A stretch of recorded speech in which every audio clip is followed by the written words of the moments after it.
if you're conducting a background check to the person and the pictures of her you wouldn't be able to show in the office without people gawking at you and you getting in trouble with your boss, you really shouldn't hire that person to, entertain old folks.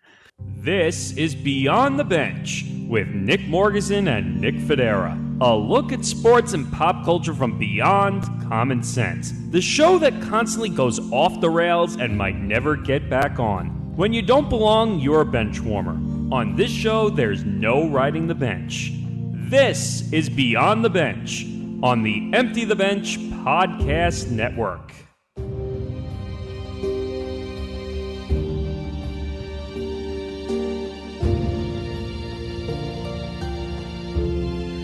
Welcome, everybody, to a new episode of Beyond the Bench on the Empty the Bench Podcast Network, episode 47. For Nick Federa, I'm Nick Morgasen. Follow us on social media across the network at ETB Network. Follow us on Twitter at Beyond the Bench 1. Same thing on Facebook. Same thing on Instagram. Also follow us on TikTok across the network at ETB Network. So, Nick, how are you? It's been an interesting week, but dealing with things that I never thought I'd actually have to see in my life. But that's okay. We deal with it. Is it like... and I'm mostly talking about the stories that I've picked out for this one. You mean like anal beads? Because this episode, ladies and gentlemen, we always here at Beyond the Bench, we like to pride ourselves in finding the weird, the absurd, and the downright ridiculous in pop culture. This week, I think we may have outdone ourselves with some of these topics, so let's go through them. I mean, if you're looking for the next celebrity crush, this is not the show for you. No. But if you are looking for the weird things that your celebrity crushes do, this might be the place you need to be at. If you're looking for anal beads and nude photos and Taiwanese nursing homes, this is the place you need to be. Which is not the setup to a joke, I promise. But yeah, so we got a lot to get into. And when I looked at these stories this week, I said, you know what? Nick and I are gonna be the butt of a lot of jokes, and I don't mean that as a pun. I mean we usually are, but now it's kind of literal. But the big story this week, before we get into all the circus, as I like to call it, some news broke as of the day we're recording this. Roger Federer retires from tennis. So Roger Federer is retiring. He's not doing a retirement tour. No, he's done after the Laver Cup. Oh, not the Laver Cup. What do they call it? It's not a major. It's whatever tournament he's playing, but it's the last one. And I'm looking it up on his social media because he did a video on Twitter, which, by the way, was awkward because he didn't do a video. He did an audio only with just a picture of himself. So it was like really awkward. So to say that he is to compare him to somebody like Serena Williams is a little bit. I kind of see it because he is, of course. I mean, he was the number one ranked player in tennis for about 310 weeks. He has 20 Grand Slam titles at 41 years of age. He just decided, you know what, I'm done. So at this point, it is the Laver Cup, by the way. I just looked up.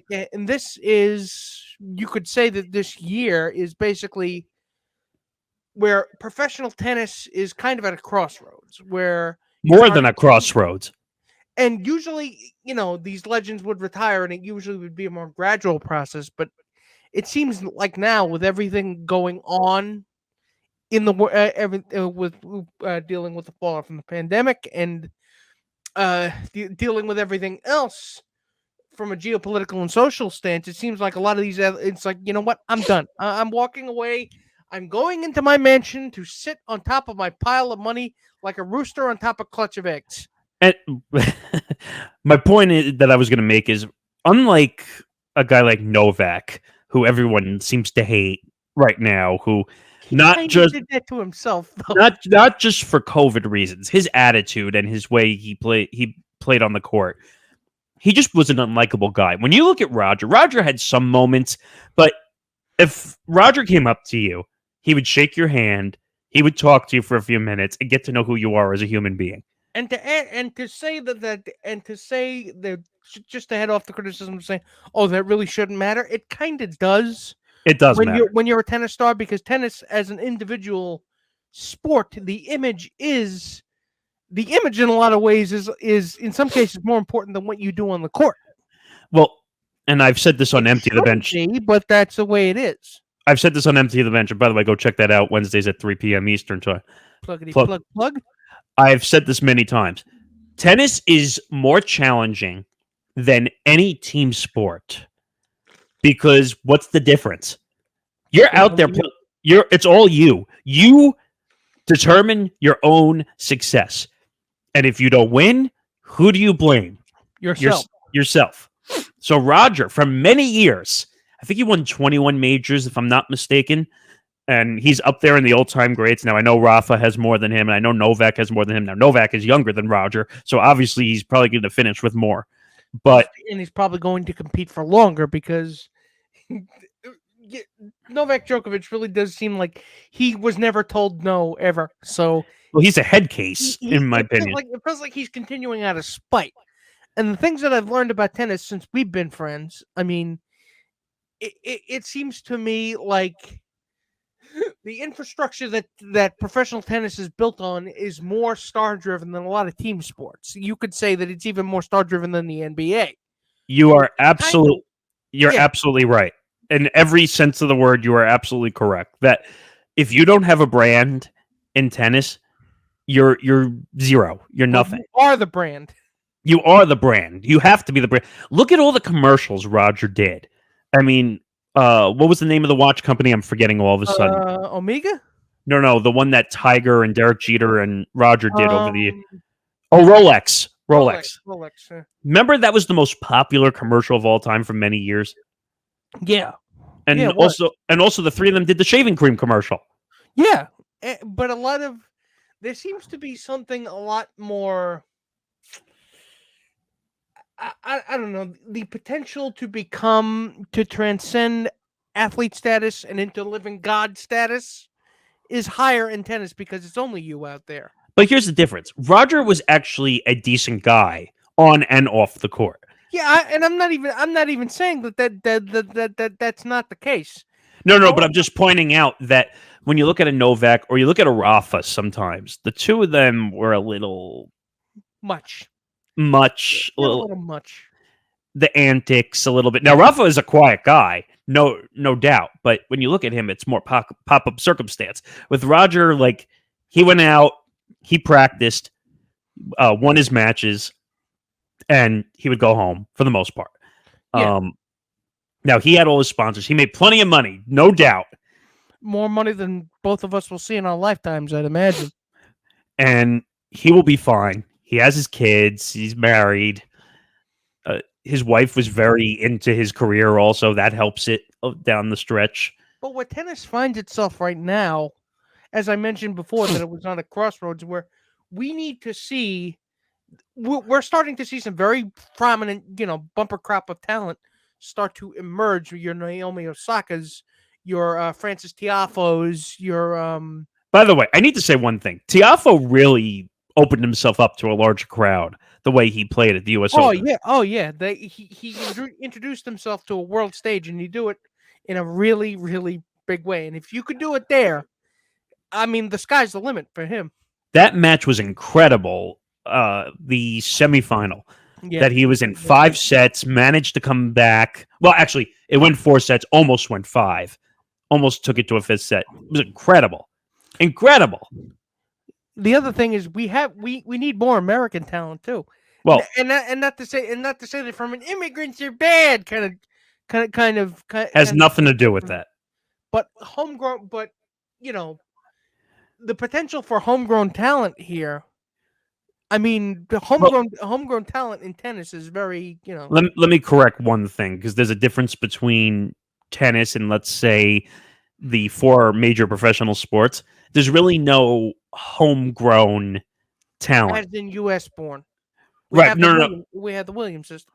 Right. But I'm saying, like, when you refer to the sport of tennis or like boxing or fighting, I mean, It's borderless. right. There's no one place. It's not like MLB, you're homegrown in your city and that's where you play, or NBA, you're homegrown in your city. NHL, NFL, you're homegrown in the city. There are no teams, so right. So there's no homegrown. What I would say though is, and you pointed out something that I was going to bring up, U.S. tennis is going to struggle massively for a long time without guys like Federer and the no, not Federer. I'm talking about U.S. tennis. U.S. tennis. Oh, U.S. tennis is going to struggle unless Francis Tiafoe can make a huge. I think he already has. I think he's made strides. He is, but there's only one of him. That's the problem. Well, when you look at the rest US of tennis is thriving on what they're selling us is we're going to bring up another bumper crop, another generation of American tennis talent. And everyone thought over the years that was going to be John Isner. You remember the 6 foot tall, freakishly tall guy. I know the name rings a bell, but he was the guy, and then all of a sudden he wasn't. Well, and then I think he was retiring at some point. So, yeah. But he was an average player. No disrespect to the man, he played really hard out on the court, but he was never going to beat a Roger or a Novak or a Nadal or an Andy Murray at the time. He was never going to beat any of those guys. But U.S. tennis, I mean, like you said, it's kind of counterintuitive for there to be a U.S. tennis for something that is, as you said, as we just said a couple minutes ago, tennis is borderless. I mean, it is borderless. Yeah. So nationality shouldn't come into it, but again, U.S. tennis is about, building the next homegrown crop of American super athletes. Actually, you know what's ironic? There's one of the four majors is U.S. 75% of all the majors are overseas. Are overseas. So technically, if you really want to get technical, tennis is not a U.S. sport. Yeah, the Australian Open, the French Open, and what else am I missing? Wimbledon. Wimbledon. That's it, and then the U.S. Open, and then the U.S. Open. So the four majors. But technically, 3/4 of the majors are out of the U.S. I think the appeal of tennis is that it's a global sport. I agree with you. Now, you keep bringing up Naomi Osaka.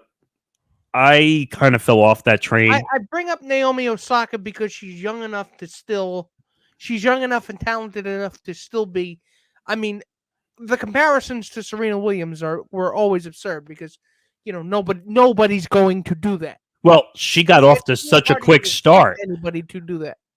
She got off to such a quick start from a young age. Everyone assumes that a female on the tour is gonna, and when they get off to such a quick start, all right, they're gonna be the next Serena Williams. Can we take it down a notch? Yeah. And I kind of feel bad for her in a sense because it's like you're all of a sudden being fit for a statue when you're not even old enough to drink in this country, and that's gotta be a hell of a lot of pressure to have to deal with, especially as a black, biracial woman in this country. Believe me. Don't get me wrong, and especially with the impact of social media. Well, unfortunately, Naomi, and we're going to say this about a bunch of athletes, Naomi grew up in the social media age. Serena did not.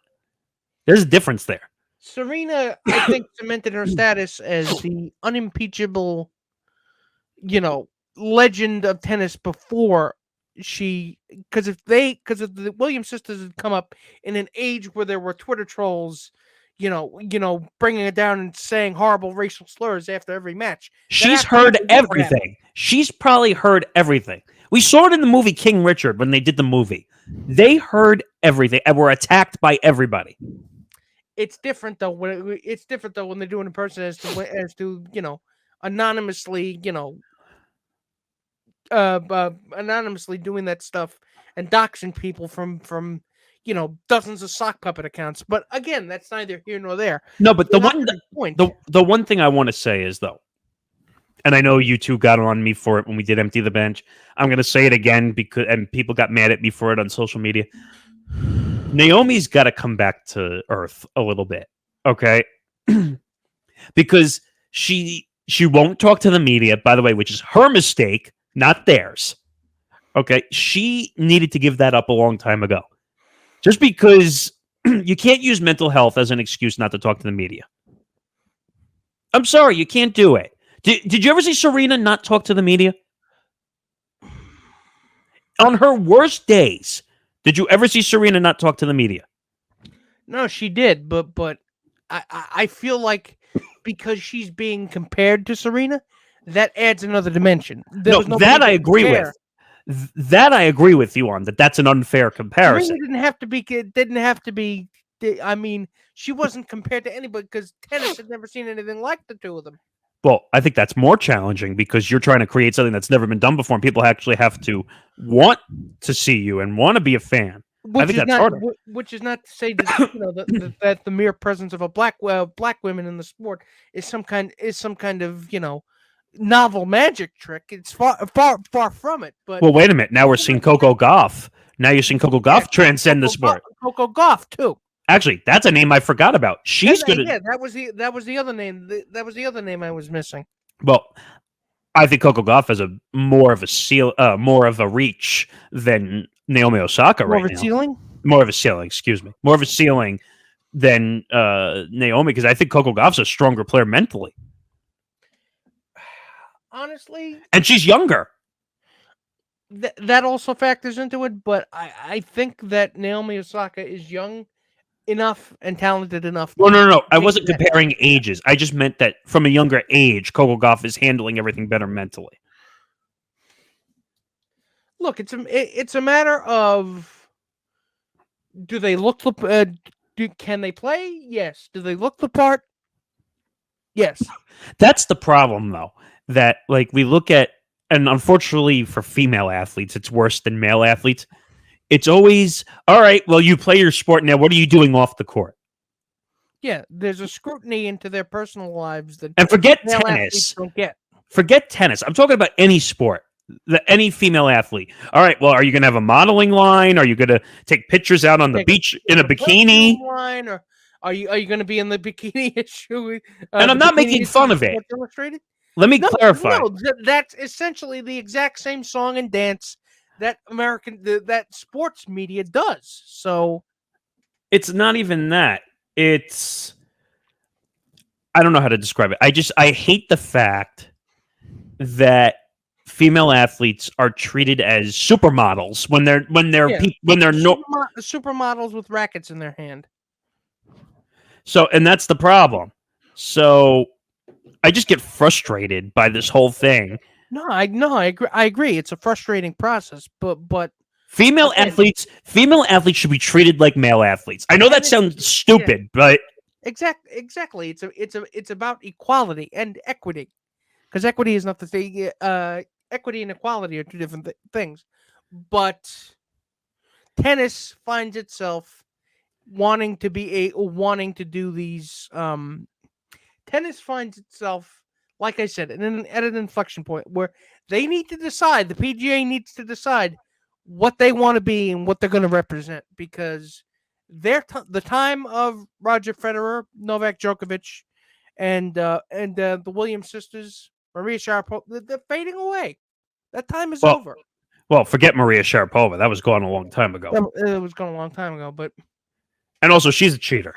You talk about cheaters all the time. She was a cheater. But again, this is what the PGA is going to have to deal with. So, moving on. Wait, did you say PGA? Sorry, I meant the You mean the ATP tour, or the ATP tour. I was gonna say, oh, well, you know what? Golf is popular too. Anyway, but let's stay in the sports world. And Nick and I have a lot to say about this next one. Brett Favre. So Brett Favre and others alleging they misspent millions of dollars allocated for welfare. Now, this story has been rumored for a long time that $38 million supposedly was missing from welfare. So here's what the latest reporting has borne out. So Brett Favre wanted the former governor of Mississippi. He got in contact with the office of the former governor of Mississippi, asking to build a tennis court for her, actually a volleyball court for her daughter at the Which I University of guess that Mississippi. makes sense, but how does he not have the money? At the University of Mississippi. So, and the current governor of the office of the current governor, Tate Reeves, in Mississippi, apparently, all this leads up to Brett Favre siphoning $5 million. I thought it was more, but okay. It was $5 million to Brett Favre for a siphoned from the state's welfare fund into Brett Favre's personal account to build that that tennis Volleyball court, volleyball court. which is illegal, Sorry, by the I way. can't the brain right now. Illegal, which is severely illegal. And the fact that they kept paying him for speaking engagements that he never made. They were trying to hide it by calling it a speaking engagement. They were trying to hide those payments by saying it was a speaking engagement. Now, normally the defense would be Brett Favre didn't know where that money came from, or the office of the governor said it was from somewhere else, but Brett Favre didn't know that it came from there.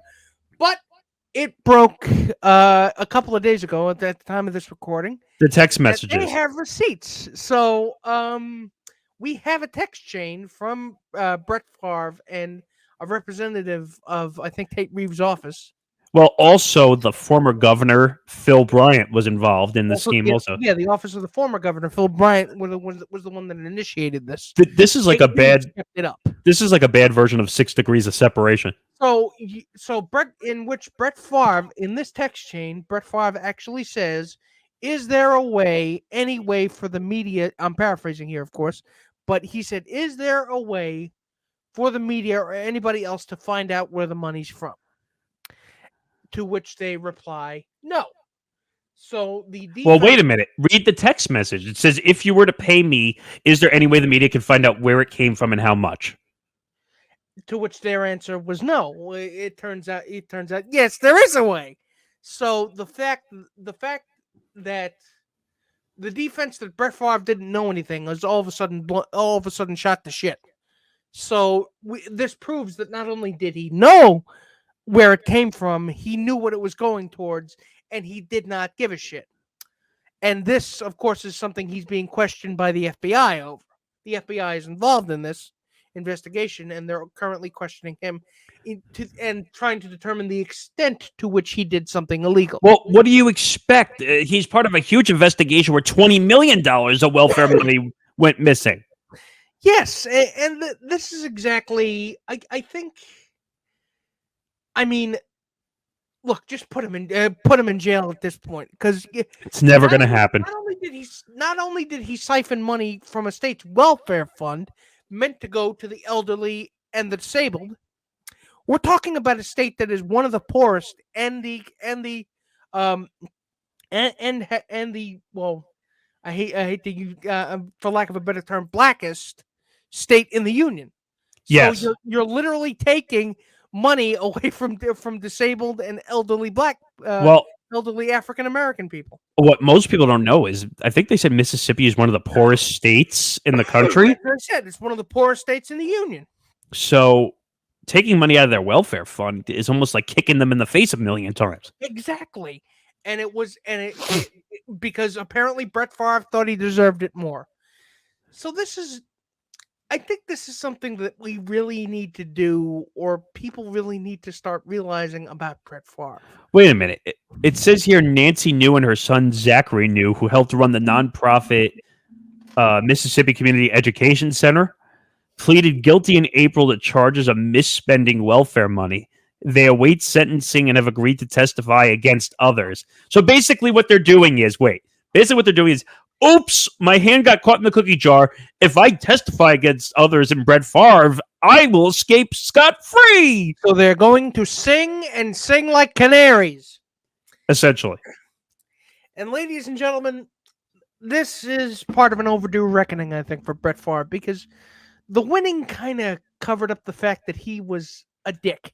He was a weird guy. He was seriously an asshole, a pervert, a jerk.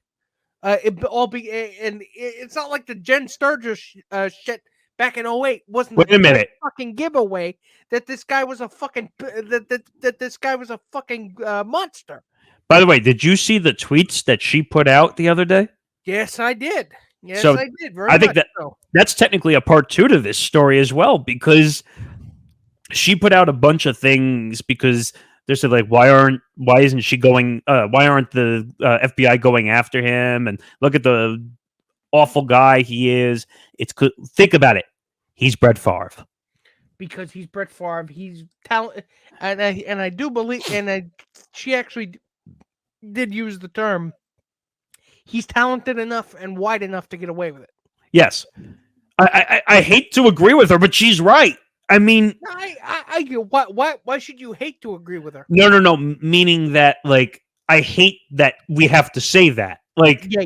I hate that I hate that this has to be a thing, that you agree that this had to be a thing at all. Well, I hate the fact that she's making a good point, and that we have to, like, there's no way around it. Like, unfortunately, that's what we're dealing with here. Like, you're dealing with stupid leading the stupid.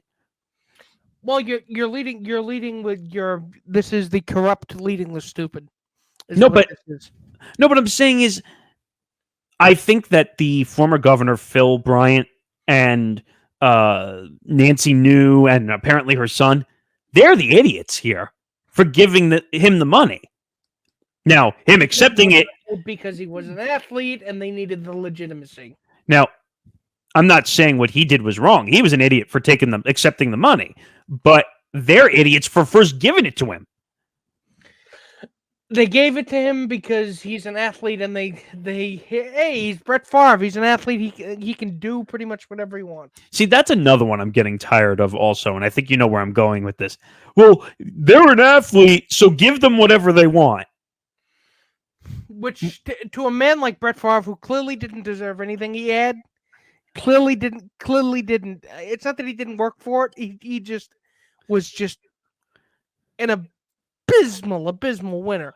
But well, also on top of that, the 10 million Wrangler commercials later.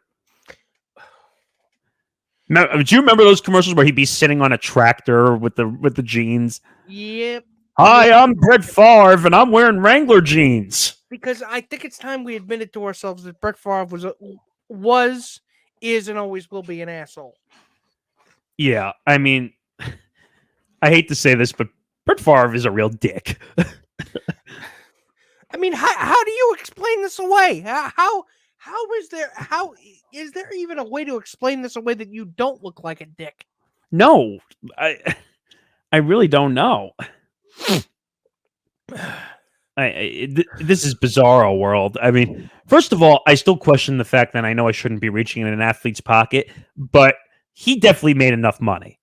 He definitely made more than enough. And this was about $5 million. This was money you didn't even need to steal. I mean, $5 million. You're telling me Brett Favre you're telling me Brett Favre was greedy and parsimonious enough that he couldn't reach out of his own fucking pocket? Well, that's why I said I want to be careful, because we've heard stories before of athletes who made millions upon millions of dollars, and then when their career is over, what happens? They lose money, but it's not like Brett Favre wasn't visible. Favre was still I agree. Money hand over fist doing legitimate speaking engagements. No, I understand, but my point was, I'll throw a name out there because I've heard him on media lately. Antoine Walker, who had a pretty successful career as an NBA player. He played with the Celtics and a bunch of other teams. He made like $250 million. Okay? Guess what happened when his career was over? It was all gone. Bankrupt! Because what do athletes have the issue of when they retire? Making money. No. What is the issue that athletes have once they retire and then there's nothing else to do? What do they do? Yeah, I mean, you spend money you spend money you don't have.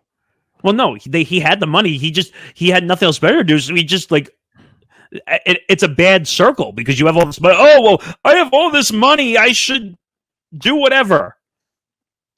And then you go from having a cushy career at $250 million, you should never have to worry about a damn thing ever again, to now I think he's working for Sirius, doing a podcast, and I think he's doing some TV, and I'll give you another name, Allen Iverson. I mean, think about it, though. Allen Iverson had a lavish career, successful career, making a lot of money. But even if you didn't, you stole from the No. I'm not justifying. The money was taken from the welfare fund because they didn't care about the people on welfare. I'm not justifying him taking the money. I'm just saying that they're idiots for giving him the money because he's an athlete. That's the way I look at it. But the way they see things is he's an athlete, he can get away with anything. But yeah, okay, moving on. So from sports to Starbucks. So Starbucks adds employee benefits dealt with student debt and building savings account. Now, I was kind of confused by this partially. Yeah, you know what this is? Just in case you were confused. So they're adding an employee benefits to help with student debt and to build savings account, build their savings account that someone can buy into, because they're deathly afraid of their employees unionizing. Because you've already seen a lot of Starbucks locations throughout the Northeast unionizing and walking off the job if they can't unionize and being fired and being sued for being fired for retaliation. So this is Starbucks panicking and realizing that they can sweeten the pot. They can keep people away from those awful, nasty unions.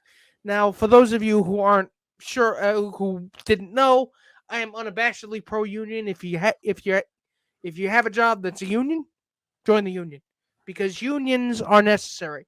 Unions are the things that protect us from them. Again, a corporation's first and only priority is profit, and because of that, they don't care about you. So therefore, you must band together to protect yourselves and get your fair share. Let me correct one thing you said. So unions are there to stop corporate greed. It's there as a countermeasure to corporate greed. Because the unions don't protect you against the company. They protect you against laws and regulations that companies need to follow. Exactly, and they advocate for laws and regulations that companies need to follow. But I'm telling you right now, let me give you an example. Can you imagine if where I was working last had a union, what would have happened? You guys should have unionized, because again, you would be getting paid more, working sensible hours, and they probably would have mandated masks, and you probably wouldn't have gotten sick. I'll tell you right now, if my former radio employment where I was had a union, I would have been full time a long time ago. Exactly. But you know what? I hate to say this, and people who are going to say I'm being biased or whatever, unions protect jobs. You and I both know that corporate, especially you had to deal with two separate corporate entities, multi-million dollar corporate, well, in some cases, billion-dollar corporations owning the radio station where you worked.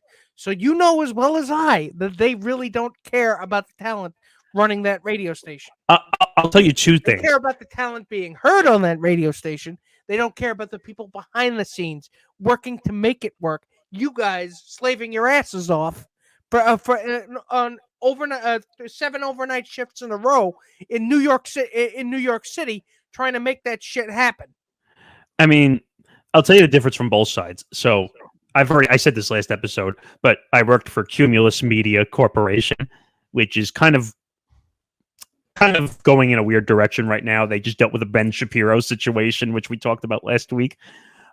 I was on both sides. When that company basically bankrupt the station I was working at, they were not in a good spot. and things were being done a certain way.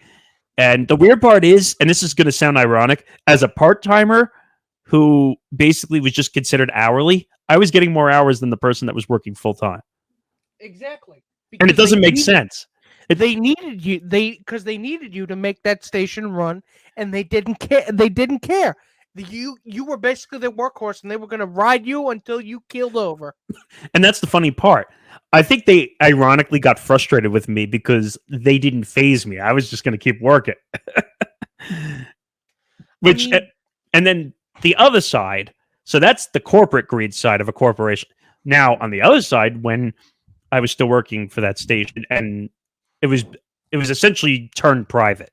That's what happened. It was bought by a billionaire owner, and they made their own media corporation, which was kind of a joke, but that's neither here nor there. And he went for the total opposite direction from the corporation that was paying no money from recently paying everybody $23 an hour, which was way, way, way over value. Of course they couldn't be bothered to pay you any of that money. No, but they just laid off a bunch of people. So, but exactly because they realized there was a market correction. You get your salary increases, but then you have the sword of Damocles hanging over your head, which means at any time you can just be shoved right out the door. No fucking severance, no insurance, no even placement programs to help people who have gotten laid off try to relocate. And it's not like there's a dearth of options when it's New York fucking City. And I'll tell you another thing. Radio is dead, especially from the corporation end. And unfortunately, that you're seeing it more and more. And you're going to see it in other businesses too. Other businesses are buying businesses. Look at Amazon. Amazon own everything. Disney owns everything. Amazon owns everything. Right. So if you're not bought by Amazon, you're going to get crushed. Microsoft pretty much owns everything. Apple pretty much owns everything. Fucking Google and Facebook pretty much own everything. Well, we live in as much as I don't like it, I mean, we live in an oligarchy. It's not inaccurate to say that we live in an oligarchy. I mean, it's just few control the few control the lots of the lots. I mean, if that makes any sense. Let me give you two examples. Google owns YouTube. Okay, think about that for a second. The platform that we're on right now. Right. I mean, you could be watching this on a bunch of platforms, but yes. And Facebook owns Instagram and WhatsApp. And they take a cut of everything everybody makes. You know what? We'll get to that in a little bit. But my point is, this is confusing to me because they're so desperate to save people to work, and also, and this is going to sound, but they want to sit there and complain that people don't want to work anymore because the COVID benefits they got, even though COVID benefits are over. You're paying people sub fucking standard wages. You're asking them to risk their lives and their healths and the health of the health of their family. Well, wait a minute.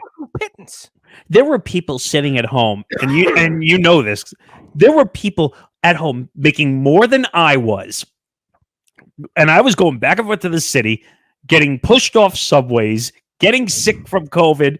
There were people making more than me because you were essential, quote unquote. Which is kind of dumb for a talk radio station. They didn't pay you to make it worth your while, but don't sit there and cry poverty when you have enough to pay your fucking workers a fair wage, so that a living wage, so they would go to they want to work. They just don't want to work for you in these conditions. And by the way, it's not about gaming the system. It's not about trying to get fat or anything like that.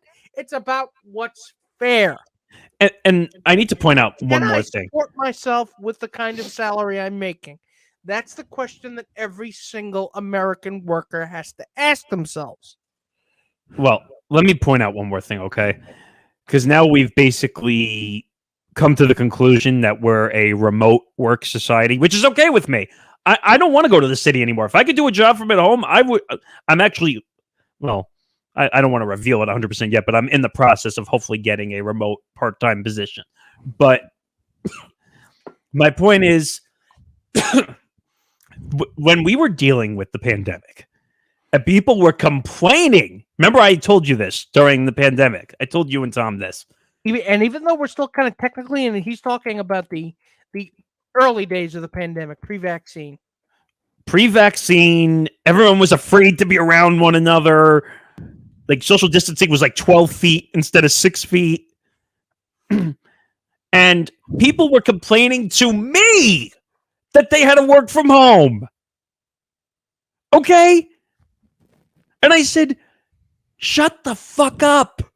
You don't have to go into the city every day riding the subways, worrying that I'm going to get COVID, which knock on wood, I didn't get it until basically the end of my time there.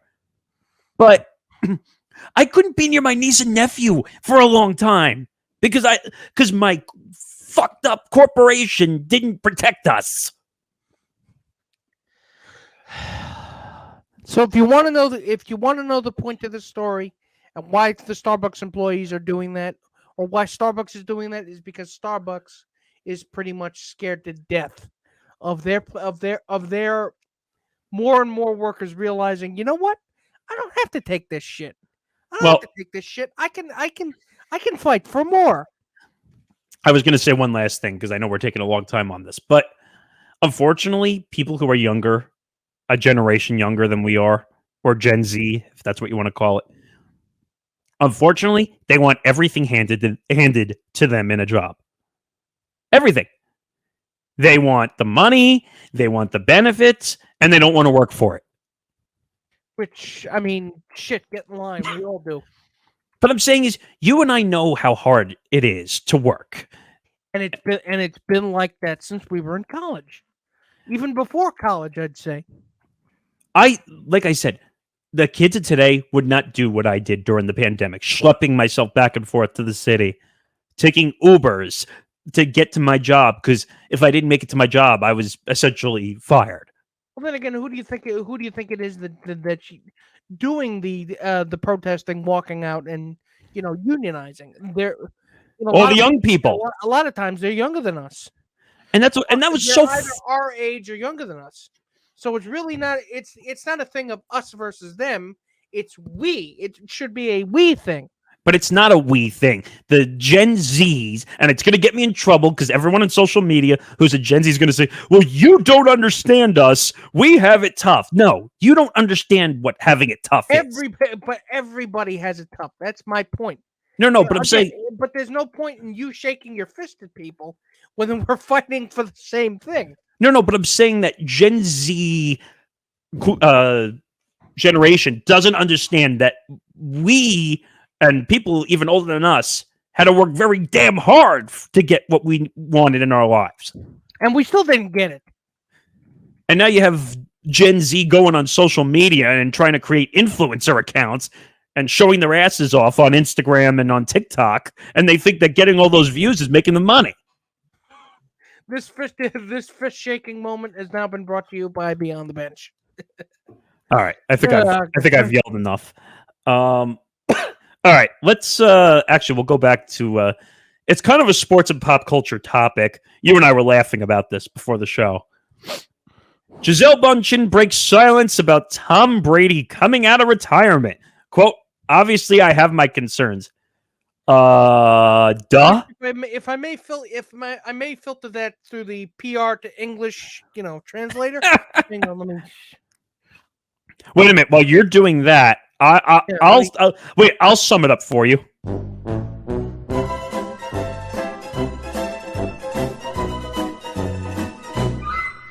Hang on a second. Hang on. I'm getting a reading here.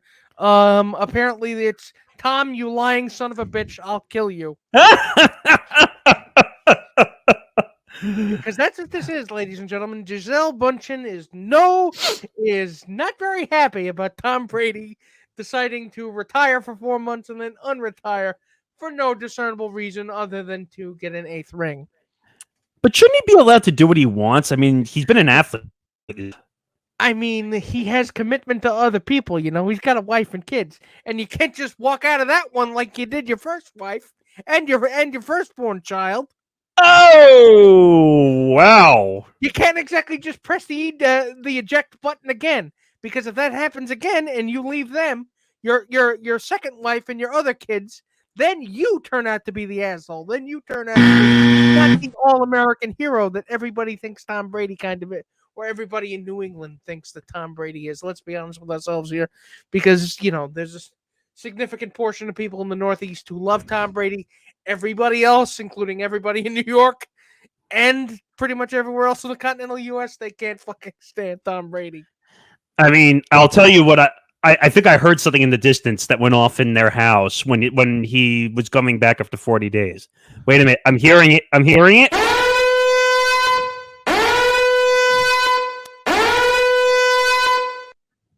That was the Gisele alarm when Tom Brady went back.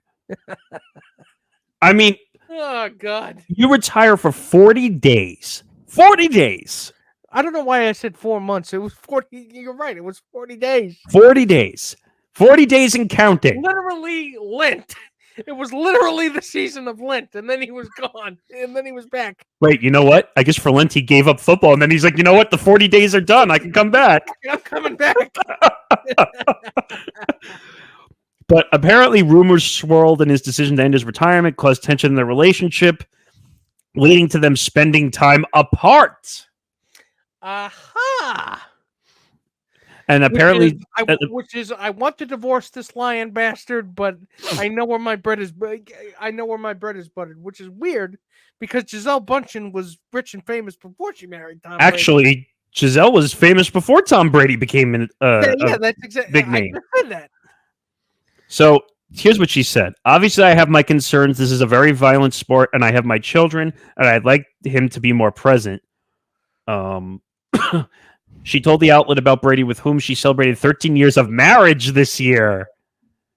Quote, I have definitely had those conversations with him over and over again, but ultimately I feel that everybody has to make a decision that works for them. He needs to follow his joy too. Wait, what? So it's kind of wait a minute. It's kind of contradictory, isn't it? Wait a second. She's mad, but she told him to follow his heart. So what point are you trying to make? Are you trying to divorce him or not? She's not going anywhere. She knows where the money is. I mean, imagine if he retires and then she leaves his ass. There's no way. That would make for a very interesting first game commentating for Fox. Well, he's not gonna. Well, I guarantee you, he probably has a prenup. Don't be Bill Gates. Don't be Bill Gates or oh my God, why am I forgetting his name all of a sudden? From Amazon. Jeff Bezos. Don't be Jeff Bezos and not have a prenup. But ironically, he made his money back in tenfold. The half he had to give up. Damn Amazon. Why do you have to do this to us? No! Come on, in context, it's kind of hilarious. I get it, but this whole thing was... Out of context, it's kind of hilarious. We need one of those out-of-context Twitter accounts that we see where they do all those weird stories. Tom Brady out of context. Exactly. Oh, I don't know. This story's bizarre. It's just like, you know what, Gisele? Just stop. Let him play. You know what? No. You know what? Just wait till he finishes, then leave his ass. Why would she do that, though? I understand it's a very traumatic thing. I need to say one thing. I laugh because all of this was unnecessary. He could have just sat on his ass and still been the greatest quarterback of all time. He did not need to come back. No one's catching his rings. All of this heartache, all of this consternation was entirely self-inflicted. That's why I'm laughing, because Tom Brady did not need to do this. But again, hubris came a-calling again. But wait, no one's going to catch him as all-time rings leader in the NFL. And exactly, so he didn't need to come back. Wait. He could have retired and that'd been the end of it. Wait. And he accomplished that he won a ring without Bill Belichick. He accomplished everything he needed to accomplish. He should have walked away at... He should have walked away after he won the Super Bowl. He was already lined up for the cushiest of cushy jobs at the announcing gig at Fox. Number one booth. To come back. Number one booth. It's funny because apparently there's still that maniacal side of Tom Brady that absolutely will not stop until it destroys everything in its path, including the man's own life. It's self-destructive, and it's kind of like watching a car explode. It is. It's destructive, but it's also self-destructive. But you know what's funny though? He keeps ending up with money-making opportunities. There's a measure of beauty in it, only in as much as innocent people, only as far as innocent people don't get hurt. And I really hope that Tom Brady's kids can, at least I really hope that they're not hurt by this. Would you say this has a little Paul Walker vibes to it, a little bit? No, absolutely not. No, because Paul Walker liked the what would you call it? The danger of racing cars. I said exploding. Wait, why the fuck did you say that? Because no, I'm saying because the exploding car all of a sudden. That's fucked up. No, it's not. Listen to me. I'm saying that Paul Walker liked to race cars. Okay, he was so into it, that it ended up being the death of him.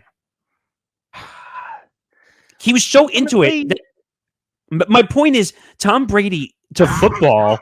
I'm making that comparison to Tom Brady. Do those things. Is that your point? Yes, he didn't have to do those things. From that standpoint, yes, they are similar. But you know what? Tom Brady is still considered the greatest quarterback, and no one will catch him in terms of ring count, or at least nobody in our lifetime is going to catch him.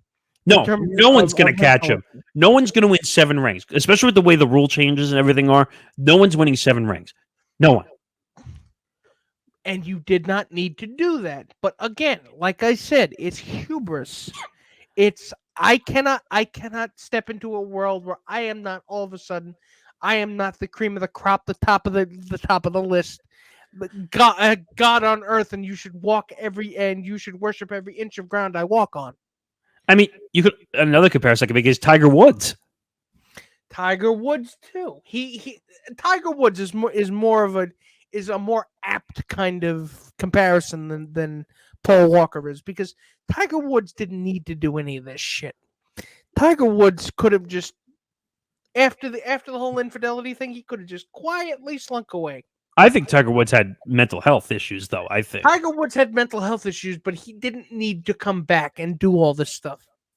He didn't need to. But you know what the problem is? As an actor, actress, celebrity, athlete, it's never enough because you're at the top of the pinnacle. You always have to beat your top. And it's always about. It's almost like they get off on the feeling of being on top. And that's the thing. They put so much pressure on themselves. And you can't do like what they just are. That's why Strahan is really an outlier in this case, because he retired when he still had a lot in the tank. Well, he retired after a win, didn't he?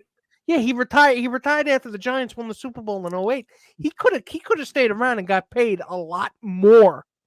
But you know what? He decided, you know what? I'm done. I did what I wanted to do. I'm walking away. Talk about one of the most strategic retirements ever, by the way. It helped us. The man had a billion different business ventures and people willing to pay him, and it also didn't hurt that the man was charming as fuck. So he could pretty much do whatever he wanted. That led to him doing the NFL on Fox, and then eventually on Fox, being on Good Morning America, and being on doing that sitcom he did with Carl Weathers a couple of years ago. Well, actually, at one point he was doing NFL on Fox. He was doing, if you remember, Kelly and Michael until that got blown up. Yeah, but again, you could be more like Michael Strahan. Recognize what your top is, and once you get there, leave. And by the way, Michael Strahan went from being just an athlete to one of the most versatile guys in media. Which, again, because he recognized that I'm not going to top this, therefore I am going to leave. Also, hosting $100,000 pyramid. Also, I mean, exactly. If in a world full of Tom Brady's, be more like Michael Strahan. Well, the difference is I don't think Tom Brady could really be a real TV guy, if you know what I mean. Like he's going to be a play-by-play guy. That's what that's he knows the game of football. Is he as charming as Michael? Is what you want to know? No, hell no. And because I think that's the question you're asking. And Romo could never be a TV guy. He's analyst. Really good at understanding the X's and O's of football. But you're never going to him. You're not going to have him host the ESPYs. No, not even that. I mean, forget that. I'm talking about in the NFL. You're not going to put him at an analyst table like they do the NFL on Fox. You could, but you're not going to have him host the third hour of Good Morning America. Why do you think Phil left the booth with Nance and they replaced him with Romo? Nance was better in the analyst role in the pregame show, and Romo was a personality that understood the X's and O's better. Exactly. I hate to say it, I like Phil. I think Phil is actually a good guy, but I do too. But Phil Sims had a great career too. He did. All right, moving on. All right, I think we're all sported out here. Now it's time to have some fun. You ready? Ready. All right, so you're about to get a double dose of Britney Spears. So here we go. Did Britney Spears reignite Christina Aguilera feud by making fat-shaming comments? Well, apparently this all started because Britney Spears made an Instagram post watching old Christina Aguilera videos and talking about my dances wouldn't be like that because they're fat. Of course, I'm hearing all this secondhand, but that's a weird shot to take. Well, it's weird though because apparently there was an update. There was an update done to the story. Britney Spears clarified her earlier post on Tuesday afternoon, saying she was not, quote, being critical of Christina Aguilera's beautiful body. The singer called her peer, quote, a beautiful woman of power. But that's not exactly what that wasn't the only thing that Britney Spears said. She also fat shamed her backup dancers, and that's kind of a fucked up thing to do. By the way, Christina Aguilera's like, don't talk about my backup dancers like that. Do people realize they're my employees? I pay them. Well, wait a minute. Do people realize like this goes all the way back to the Mickey Mouse Club where they met? Oh yeah. Like they've known each other for a long time. I think the younger people, as in the Gen Z and even Gen Z knows her as TRL fixture Britney Spears, or the younger ones might know her as crazy, head shaving Britney Spears. Well, or for Christina Aguilera, it's the genie in a bottle phase. Yeah, but the younger parts of Gen Z might have even been born after that. So, and you know what the worst part about this is, and the story is hilarious, but Page 6, which I don't like, by the way, because they're a tabloid. Of course, they're a tabloid. Well, you know Page 6, right? Yes, yes, I do. Okay, Page 6 is almost I hate the New York Post, so I try to avoid Page 6 too. It's like People Magazine, I know. Yeah, it's like People Magazine for old boomers and all the bitchy snarking you can all the bitchy snarking you can take. So, so Page 6 reports Aguilera unfollowed Spears shortly after the post. See, this is another thing I don't understand. And maybe we need, what we need to do one day? We need to do a man on the street, or we need to line up a bunch of young people from social media and ask them, what's the deal with when you don't like somebody that you don't try to work it out, you just unfollow them on social media? I would ask that question because I would be very interested to see what the answer is, but I'm pretty sure it would terrify me. But I'm just saying, you noticed that, right? Oh, I don't like you anymore. I absolutely noticed that. And I'll just unfollow you. There's definitely a cohort of younger people who use social media to bully. And I love how TikTok to bully others because they are wielding a powerful tool with the kind of discretion that comes when you are a 5-year-old handling your father's gun. Oh, that's a whole different issue. But apparently, and I love how Page 6 does this too. Actually, Yahoo Entertainment confirmed the Page 6 story that the former voice coach is not following Spears. Geez, we're making a story out of this. We're making a story out of someone pressing the unfollow button. Think about it though. This out of context, if you tried to explain this to somebody who had no idea who any of the recent history between the two of them, who had maybe knew Britney Spears and Christina Aguilera, but stopped around like 2005. Stopped following it. Explain to them what all of this is, everything that happened with Britney and everything that happened with Christina over the years, and they would look at you like you had two heads. Well, here's the worst part. They would look So at you like you just thought that lizard people live among us. and we're not talking about COVID. They would look at you like, what the fuck are you talking about? No, so here's part of the issue. I just found it. When a clip of Aguilera refusing to talk about her conservatorship surfaced months later, Spears called out her former co-star on Instagram. And it says, quote, "I love and adore everyone who supported me, but refusing to speak when you know the truth is equivalent to a lie. 13 years being in a corrupt, abusive system, yet why is such a hard topic for people to talk about? I'm the one who went through it. All the supporters who spoke up and supported me, thank you. Yes, I do matter." Oh, God. I'm going to say this because then there's going to be a part 2 to this, which is going to annoy me even more. I understand. And you know what? You and I were one of the biggest, we were both big advocates for her being let go of that conservatorship in every way. Just because Britney's going through it right now doesn't mean she deserved to be part of the conservatorship, because that was just deliberately cruel. But there's certain things that she's doing that are a little awkward and bizarre. It's a little, yeah. You don't need to go after other people. I mean, especially when they meant no harm to you. You were friends with her, with Christina Aguilera. Did Christina Aguilera ever say a bad thing about Britney Spears over the years, or in recent history over the last 10 years since she's been going through this conservatorship? I even heard Justin Timberlake say good things about her. Yeah, he was in the Mickey Mouse Club with the two of them. Yeah, I know, they dated. Right, that's right. But that's another thing I don't get either. Oh, well, my friend ignored my conservatorship, so I have to call her out. Maybe she just didn't want to talk about it. You don't need to have an opinion on everything, you know. Yeah, exactly. You don't need to be chiming in on things that are not your business. I mean, I know we do a show, and we do a bunch of shows, and we have a podcast network. Just butting in on other people's business, but we do the homework necessary to understand what the stories are, and that's where our opinions come from. Well, we try to, but still, again, it really does seem like Britney didn't think that one through. I think Christina Aguilera was just trying to avoid the controversy, because if Christina talks about it, her words could get misconstrued. Exactly. So, all right, let's move to part 2 of this story. Now, you and I talked about this type of story last time when it happened. Britney Spears goes nude and flashes her butt on Instagram.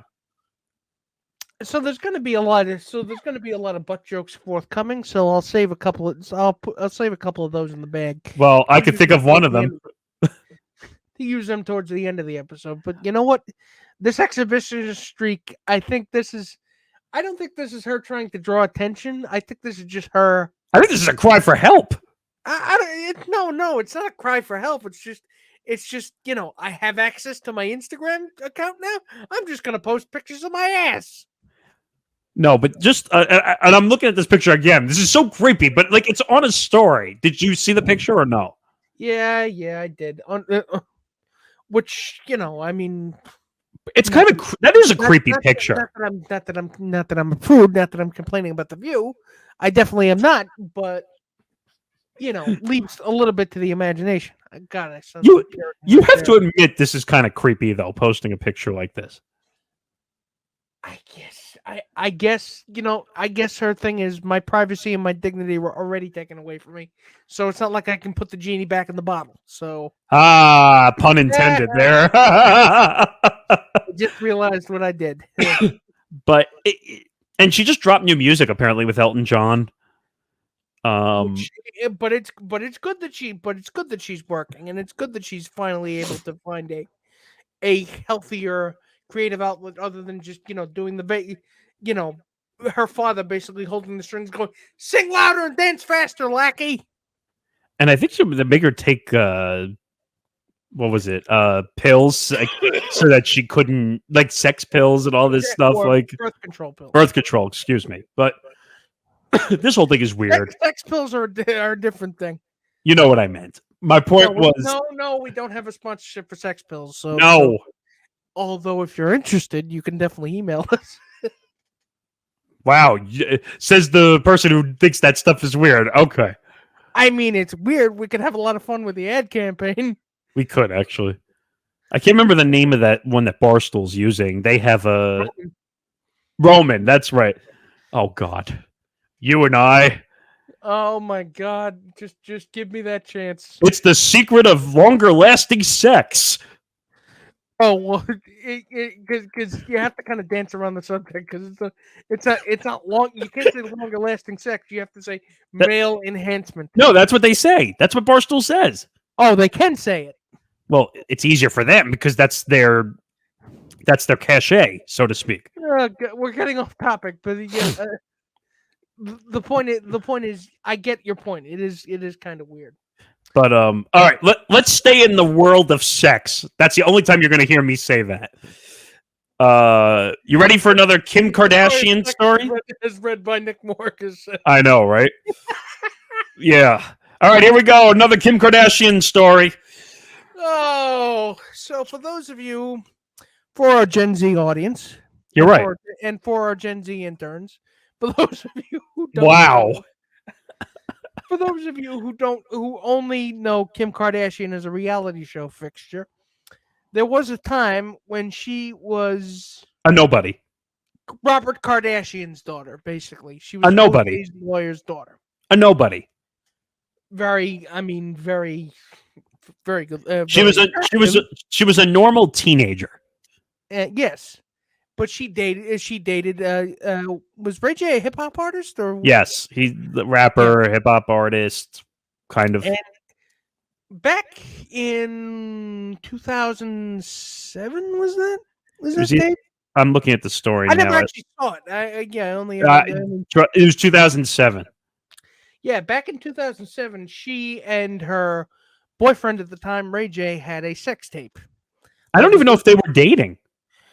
No, they were dating at the time. But were they?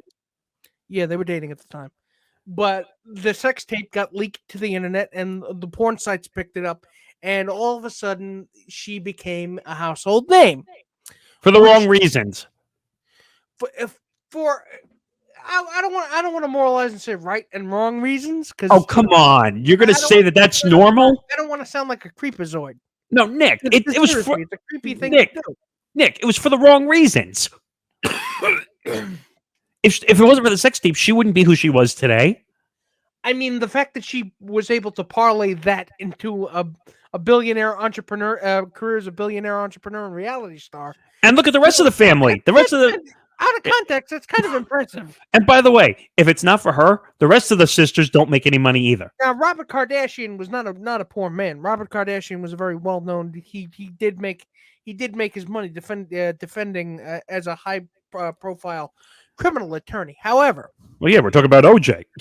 It was rumored even back then, and the rumors kind of dogged Kim Kardashian for all these years, that her mother had engineered the creation and the release of that sex tape on purpose to increase her daughter's fame and cachet.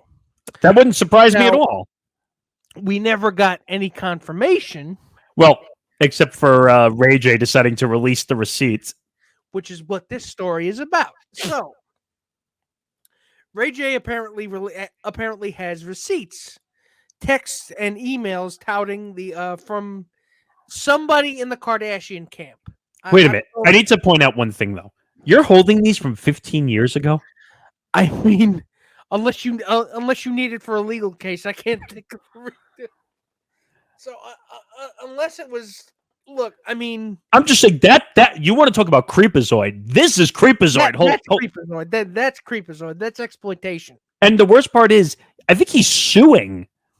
I didn't read the whole bottom of the story, but apparently he was... Especially if Kim and Ray J didn't know at the time they were making that tape. No, they knew they were making the tape. Come on. They knew. Or they were making it with the intention that it'd be seen by everyone and not just a private thing. And the message, excuse me, that came out, TMZ obtained an email from Vivid Entertainment's Steve Hirsch. That's the person that you see in the message.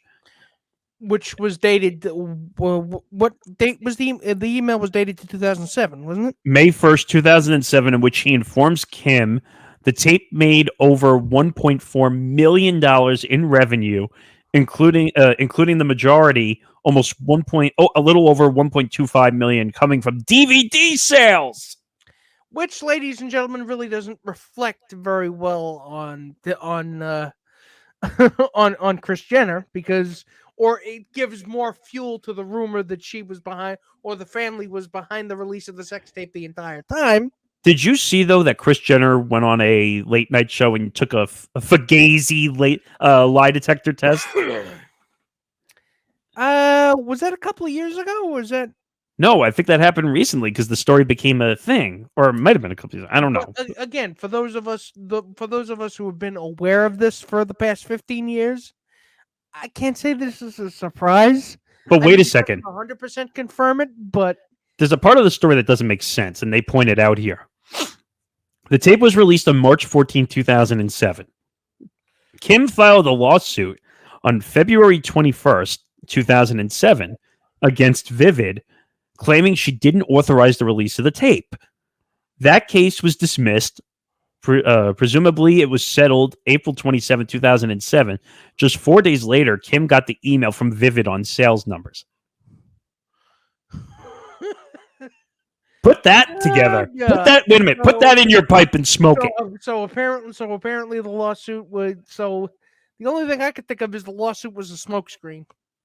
But all right. So you want real numbers? I'm about to give you real numbers. Okay. Ray J says their deal was that each would receive $400,000 up front, plus 12.5% of the profits. Those figures are reflected in Hirsch's email to Kim and Ray J. Ray also claims Kris Jenner actually looked at both sex tapes. Now, this is bizarre. Stay with me here because you're going to miss it if you blink. Ray also claims Kris Jenner actually looked at both sex tapes and chose the one where Kim looked the best. I didn't realize there was more than one. There's more than one? They said apparently there's a second tape that never got released. Oh my God. If that's true. And the worst part is it says TMZ was told Kris Jenner's signature is not in the contract. So somebody else signed, or nobody signed it. So it says either it's that lawsuit was a dispute about the money, or because it's obvious that it wasn't about what they purported it to be about, which was you stole it or redistributed it without our permission, where it was actually you're giving us a cut of this, and right. Where's our fucking money? Excuse me. It says 2 tapes were done. One was shot in Cabo. The other was shot in Santa Barbara. The Santa Barbara tape has never been released. I guarantee you there's going to be some enterprising soul who's going to make the finding that his personal Ark of the Covenant. And as you said earlier, Nick, Ray J says he has hundreds of other receipts to back up his claim. He went on a tear after Kris took a lie detector test that she says proves she was not involved in the sale of the tape. And he thinks she's a liar. I think she's a liar. I mean, it's not really. The argument against her being a liar just got a little weaker. Nick, what was her nickname, or what is her nickname on the show? What is her nickname? The Momager. The Momager. Oh, okay. From the time the show started on E to now, she was always known as the Momager. She took care of all her daughters as management. That is a complete fabricated lie.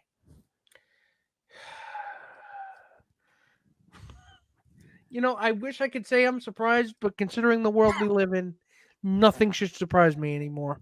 All right, let's keep moving because we still have a few more stories to do here. Speaking of money, let's go to YouTube. So This is an interesting one, okay? So YouTube says it's made $6 billion in payments to the music industry. Is it complaining that it's, or is it touting that it's made? I think it's just making a point that you see all the different videos where music ends up on YouTube. So it says YouTube said, this is from the Hollywood Reporter. YouTube said it has paid more than $6 billion to the music industry between July 2021 and June 2022. Think about that. I mean, they'll pay that money gladly because YouTube makes money hand over fist. But well, listen to this number. User-generated content accounted for 30% of the payouts to artists, songwriters, and right holders. Which I can guarantee you that most of that went to the rights holders and not the people who actually made and recorded the song. Oh, you mean the people that make half a cent per download? Oh yeah, because that's exactly it, isn't it? That's the problem with Spotify too. Well, no, Spotify is like a slave driver. I mean, but YouTube isn't that much better because they're paying $6 billion. How much of that $6 billion is actually going into the pockets of the people who made, wrote, and recorded those songs? Not much, I'd imagine. Probably less than 1%, if I had to take a guess. So again, this is a story. This is really a story where there are no good guys. It's just charlatans on both sides. It's just who they represent is different. But just reading some of this stuff in a separate blog post shared, whoever this person is, said he wanted a combination of ads and subscriptions to be the number one contributor of revenue to the industry by 2025, and pointed to YouTube's efforts to monetize across formats, including short form and live videos. YouTube's ad business, coming off record growth during the early years of the pandemic, brought in $7.3 billion in revenue during the second quarter. And that's billion with a B, so make sure you get that right. And it says last year YouTube said it had surpassed 50 million YouTube Music subscribers. But again, none of that is actually going to be going towards the artists. So honestly, who does it actually help? It's tilted in favor of the rights holders and YouTube, and by extension Google, because they own YouTube. And by the way, towards the artist, I want to point out one more thing. Remember how we were talking about how companies, the bigger ones for the most part, stay together and they work together? Yeah. So in August, YouTube, along with Amazon Music, Apple Music, Pandora, and Spotify, reached an agreement with top music publishers to incrementally increase royalty rates to 15.35% over the next 5 years. That's crazy. This, ladies and gentlemen, is it's pretty much indicative of where we are as a society and what's important to us in terms of the music industry, because it's shifting away from the artists and the musicians. Then again, in a way, it's always been like that because the record company has always, and rights holders thereof, have always tried to screw over the artist. Well, first of all, they're not even Every called time. they're not called record companies anymore. Yeah, they're the music industry. They're digital music companies now, pretty much. Yeah. I mean, So, and I don't same asshole, just different form. It used to be the record. They used to call them, the douchebag record executives. Record executives, yeah. Now it's the douchebag digital music executives. But I just want to point out one thing, like for podcasts, because we understand this space partially. When I go to listen to a podcast, and this is going to sound weird, I go to YouTube first. Honestly, it's either that or iHeartRadio, but I understand. But I like the visual. That I like seeing who I'm watching and listening to, which is the reason why we did what we did. But I mean, with me, it's a mixture of both. But I'm not under any kind of I'm not under any kind of preconceived notion that this is, or they've actually got the artist's best interests in mind. No, they don't. They absolutely do not. Yeah, that's what I'm saying. They don't. This is crazy. I mean, I think Taylor Swift a few years ago came out and said that basically, like, she was writing all her music, basically not getting enough from the writing standpoint out of it, money wise, for the rights of the music. It's crazy. And if Taylor Swift speaks up, then you know you got a problem. And the problem is, well, I shouldn't say it's a problem. Taylor Swift could technically probably go on her own and produce her own music if she really wanted to, but she's not going to. But she's not. When there's a company doing it for her, then why would she do that? Yeah, it's just extra steps. So, all right, let's move on. Let's move on to the Emmys. So, Jimmy Kimmel slammed for Emmy skit stealing moment from Quintana Brunson. So, is it Quintana Brunson or is it Kinta Brunson? I thought it was Quintana. Might be Kinta Brunson. Okay. Kinta Brunson. Okay. So she won an Emmy for Abbott Elementary, which apparently is a good show. I really need to catch up on it, but there's just too much TV nowadays. So hey, include the streaming in there too. You can't get anywhere anymore. Yeah, absolutely I do. But she won an Emmy for that. And Jimmy Kimmel and Will Arnett decided to do a bit while she was doing her speech, where he gets dragged out onto the stage, motionless. And by the way, this was before she got up on stage. So for the entire time she was there, he kind of laid motionless with his eyes closed, so that the crowd wasn't paying attention to her, paying attention to him while she's pouring her heart out, talking about how grateful she is to win, how grateful she is for the people who supported her and believed in her, and everything about representation and all that good stuff. However, it is kind of it's more than a little insulting that's just rude for Jimmy to do a bit in the middle of, wait until she's done, then do it. I mean, you know right off the bat what people were going to say. Exactly. What do you think people said? Because I have some of the comments on social media. He's rude. He's a dickhead. Oh no, take it to a level 10. Racist? White privilege. Yeah, that is kind of white privilege, though. Because again, he kind of thinks he can get away with it because I think he would have done that to anybody, though. Still, the fact that he would have done it to anybody, if he'd done it to anybody, it would have been just as rude. But the fact that he did it to a black woman who wasn't deserved to win, but wasn't expected to win. No, I get that, but I'm saying is it would have been rude regardless of who it was. And the fact that you really don't see a lot of black talent win, Emmys in that kind of, in that kind of category, and B, for black actresses to win in the comedy category. I mean, that's not nothing. But the fact that, excuse me, my question is, if she's white and Jimmy Kimmel does this, does anyone make a scene about it? No, they do. They absolutely do make a scene about it, but not as much, because again, there have been a lot of white women winning Emmys in the past for comedy categories.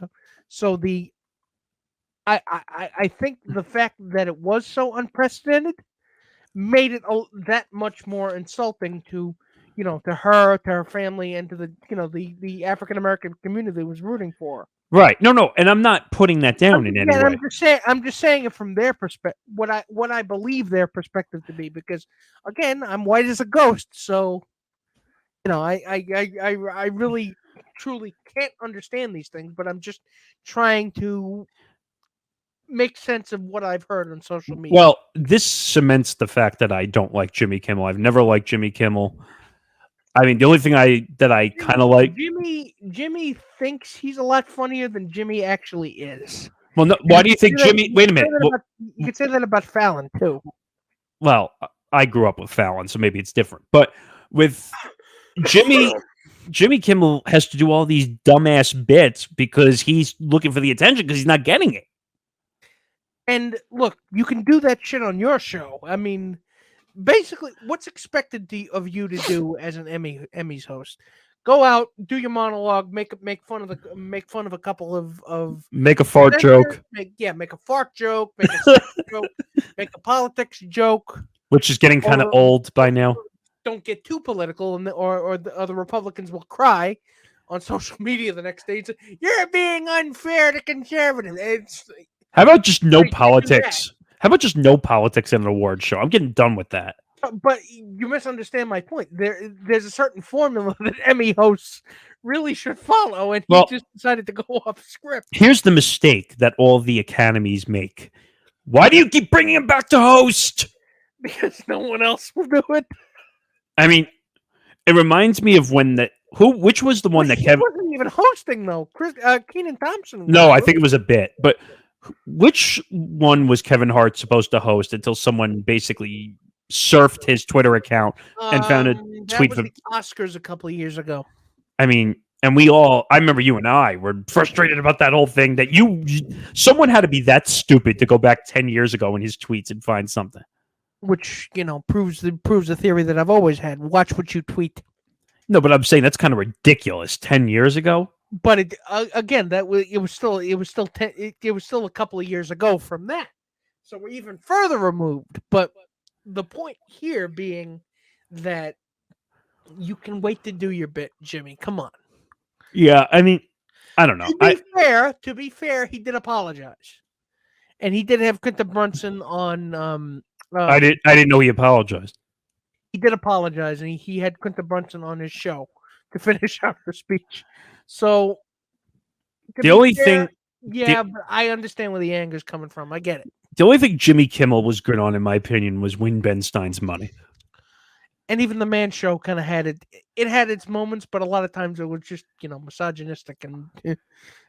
Actually, when I interviewed Adam Carolla, I know I'm showing off here. When I interviewed Adam Carolla at my college radio station, he told me like the whole story of how that show came to be with Jimmy Kimmel. Then again, it really wasn't that funny. But you know what? I'm gonna just.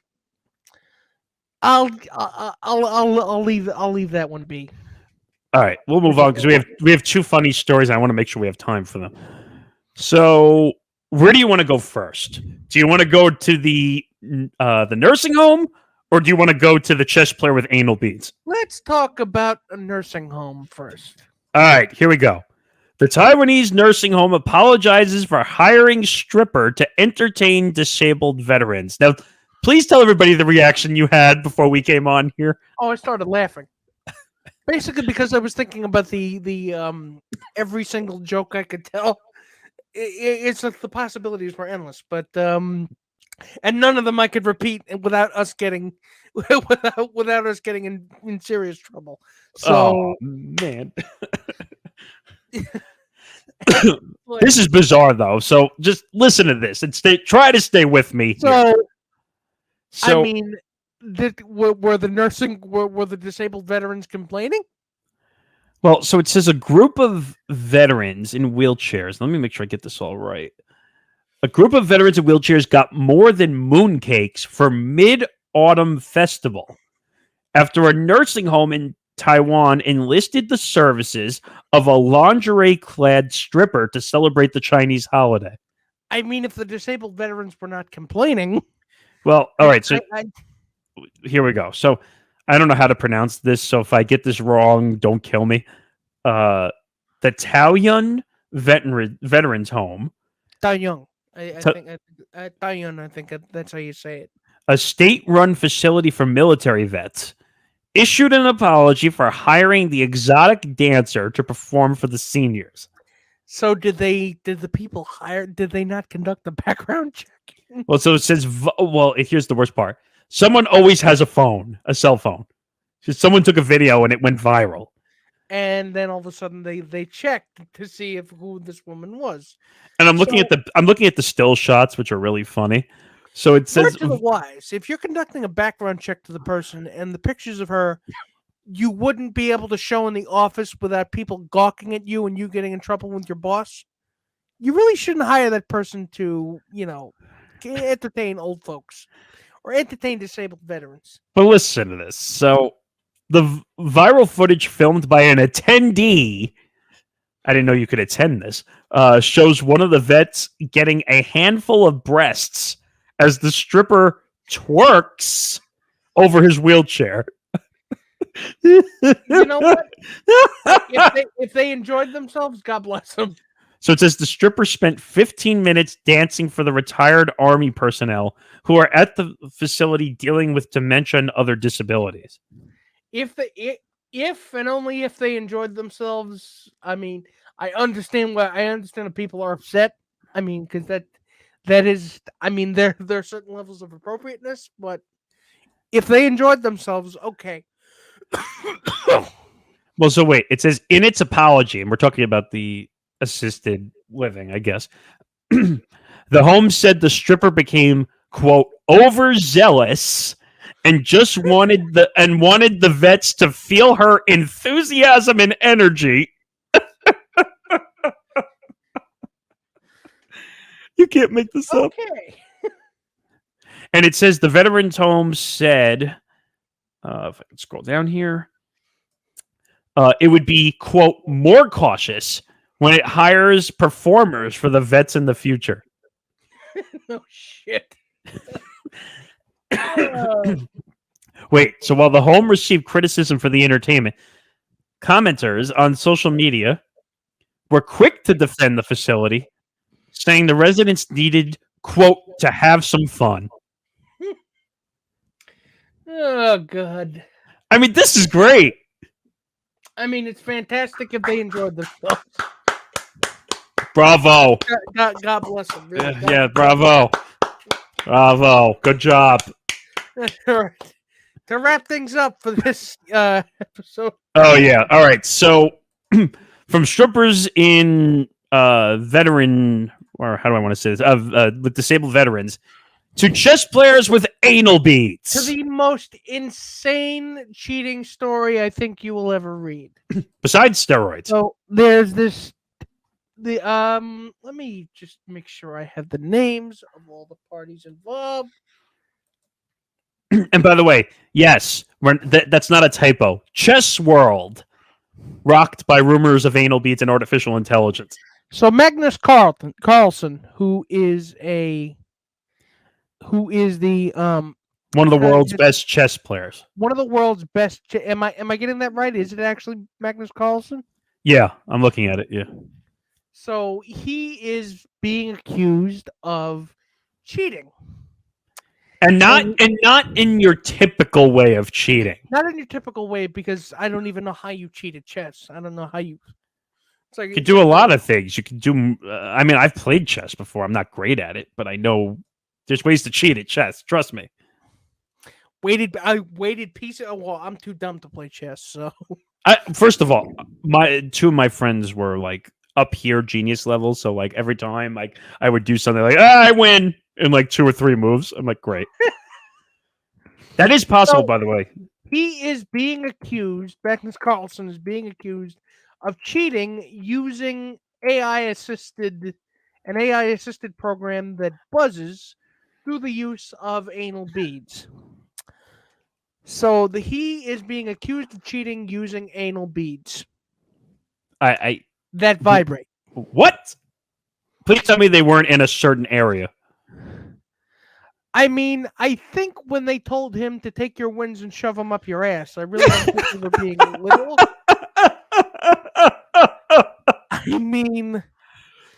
I Oh my God. I mean, what are you gonna do if you lose a guy? Tell him to blow it out his ass. Or that could be, or if you lose to him badly, you could say, "Oh, that guy's giving me a colonoscopy tonight." Oh Jesus! I mean, I'm looking. So he did tweet. I mean, we need to be able to get to the bottom of it, and you don't want to end up on the ass end of lying. Are you finished? I'm just saying, you can't go at it lightly. You have to find the truth, and you have to jab it gently with your finger. I need to put a checkmate on this story. But my point is, listen to this for a second. What? No. What? No, it's just jab with the finger of truth. Just make sure when they're checking him for cheating device, he turns his head and coughs. Oh God. There's no stalemates here. So, by the way, did you see what the prize was for winning this chess tournament? Several $1,000,000, wasn't it? No, it's $350,000. But that's a lot of money. $350,000 is not nothing for a chess champion. So Magnus Carlsen tweeted out, "I've withdrawn from the tournament. I've always enjoyed playing at the chess club, wherever it was, and hope to be back in the future." Yeah, about that. And P.S. I never shoved anything up my ass with the intent of cheating. But you know what makes it worse? A certain somebody responded to the story. Did you see who? No. A certain CEO that might be owning. Oh no, Elon Musk. Yes. Oh God. Well, you know what? He's going to go to Magnus Carlsen and say, "Oh, you really want to cheat? I can actually." Have you thought about ramming Tesla brand anal beads? Not only are they smart beads, but they actually talk to you as well, so they don't just vibrate. But just be careful. So every time you go to take a dump, they talk to you. All right, I'm ready to shit. Upload. By the way, I'm just going to say it now. Hopefully they don't level at less than 12%. Please charge me. I was going to say, hopefully they don't explode inside his rectum like the Tesla car. Sorry, but it's true. How badly do you hate Magnus Carlsen? Where you have to, even if he did admit, did he admit to cheating? I'm still reading partially. But the Tesla CEO reacted to the clip shared by another Twitter user, which showed someone discussing the possibility of anal beads being used. Wait. That's probably a good one, right? An anal bead would probably beat the engine. Oh, that's weird. I don't know. I really don't know, said the person in the video. Musk reacted to the video with an adapted version of a quote from philosopher Arthur Schopenhauer. He tweeted, quote, "Talent hits a target no one else can hit. Genius hits a target no one can see because it's in your butt." What? Hopefully that's a parenthesis someone put in there next to his quote. Because I don't know what the fuck he was talking about. Someone tell Elon Musk to shut up. I mean, how much of an active imagination do you have to think he's cheating and it must be anal beads? No, not an earpiece, not an earpiece, not through hand signals. No, anal beads. No, he's shifting in his chair uncomfortably. He must have something shoved up his ass. Jesus Christ. All right, you better stop this show before I go completely off the rails. By the way, this is one of the longest episodes we've done. Yeah, but you know what? It's the weird and the wild, and it's pretty much why we do what we do. Like I said, if you're looking for celebrity relationships and the typical, like, who hates people, you don't come here. I mean, it's not something that could be construed as pleasant, but like a colonoscopy, I mean, we're performing a necessary service. If you want to have fun and you want to hear stories that you're never going to hear, because like on Ryan Seacrest's radio show or Elvis Duran in the morning, you're never going to hear about I don't know, anal beads. You might, but in a different context. No, they'd have to censor every other word in that story. Yeah, but now we can talk about anal beads all we want. But we've done enough talking for this episode, so that is going to wrap things up for this episode of Beyond the Bench. And make sure you can follow us on all our social platforms, including Facebook, Twitter, Instagram, and TikTok at Beyond the Bench 1. You can follow Beyond the Bench on Twitter at Beyond the Bench 1. You can also follow us as our Twitter handles are scrolling across the screen behind you, below you there, I should say. And make sure you like and subscribe and watch more videos because we've got a lot of new stuff coming up as we get into the fall season, and you don't want to miss it. Yeah. You don't want to miss Fruity Cereal. You don't want to miss Beyond the Bench. You don't want to miss Empty the Bench, our flagship show. You don't want to miss Game On.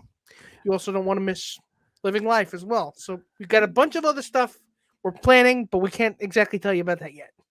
There's a great show coming up on basically behind the scenes of media, which is going to be around Halloween.